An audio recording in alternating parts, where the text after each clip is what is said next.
कि आपने मुझे रेलवेज अमेंडमेंट बिल 2024 पर अपने विचार रखने का मौका दिया। माननीय रेल मंत्री श्री अश्विनी वैष्णव जी द्वारा प्रस्तावित इस बिल का मैं स्वागत करती हूँ। जैसे कि हमारे प्रधानमंत्री श्री नरेंद्र मोदी जी हमेशा ही कहते हैं कि सरकार का काम होना चाहिए जो लोगों के जीवन में सरलता लाए, चाहे वो लॉज हो, ब्यूरोक्रेसी हो या सरकार के दफ्तर हों, उनके लिए वो एक्सेसिबल होने चाहिए और उनके लिए जो है वो किसी तरह का स्ट्रेस जनरेट ना करें और इजीली अवेलेबल होने चाहिए। निश्चय ही ये जो बिल है इस उद्देश्य में जो है वो सफल होता है और इसके अंतर्गत जो है 1905 में जो रेलवे बोर्ड एक्ट था उसको 1989 में जो रेलवे एक्ट है उसमें क्लब किया जा रहा है। निश्चय ही इस तरह के जो एक सिंगुलर लॉ बनाकर जो है वो आई फील कि हमारे जो साधारण मानवीय हैं उनके लिए बहुत ही इजीली अवेलेबल होंगे, एक्सेसिबल होंगे, इसीलिए मैं इसका स्वागत करती हूँ।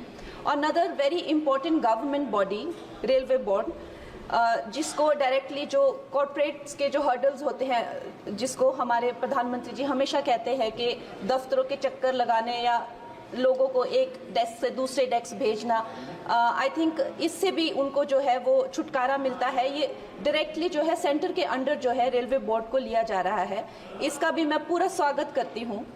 और उसके साथ ही वंदे भारत की जो हमारी जो ट्रेन्स हैं वो हमारे लिए आत्मनिर्भर भारत आधुनिकीकरण का एक बहुत बड़ा, एक प्रभावशाली उदाहरण, एक चिन्ह बनकर आई हैं सामने। और जब 68 वंदे भारत जो है भारत को दी गई थी तो उसमें से एक वंदे भारत हमारे हिमाचल जैसे छोटे से प्रदेश को भी दी गई थी, ऊना शहर में।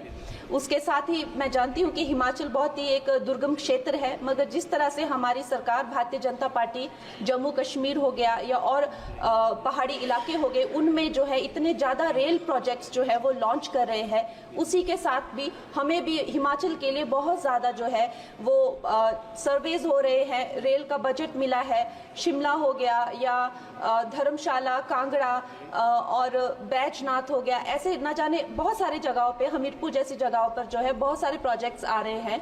लेकिन मैं माननीय मंत्री जी का ध्यान मैं मंडी क्षेत्र की तरफ लाना चाहूँगी। एक्चुअली मंडी क्षेत्र 60 to 70% ऑफ जो हिमाचल का जियोग्राफिक एरिया है वो मंडी क्षेत्र में ही आता है और हमारा जो क्षेत्र है उसमें अभी तक इस तरह का ना कोई सर्वे हुआ है ना सुविधा है। अगर हमारे क्षेत्र में अगर चाहे वो सेंट्रल मंडी अगर दिल्ली से जुड़ता है या चंडीगढ़ या चाहे अंबाला जैसी 2-3 जगहों से भी अगर हमें जोड़ा जाए तो हमारे हिमाचल की जो प्रगति और विकास है उसमें हमें बहुत सहायता मिलेगी। और उसके साथ ही मैं बहुत बहुत बधाई देती हूँ हमारे मंत्री जी को for 2024 railway amendment bill. Thank you.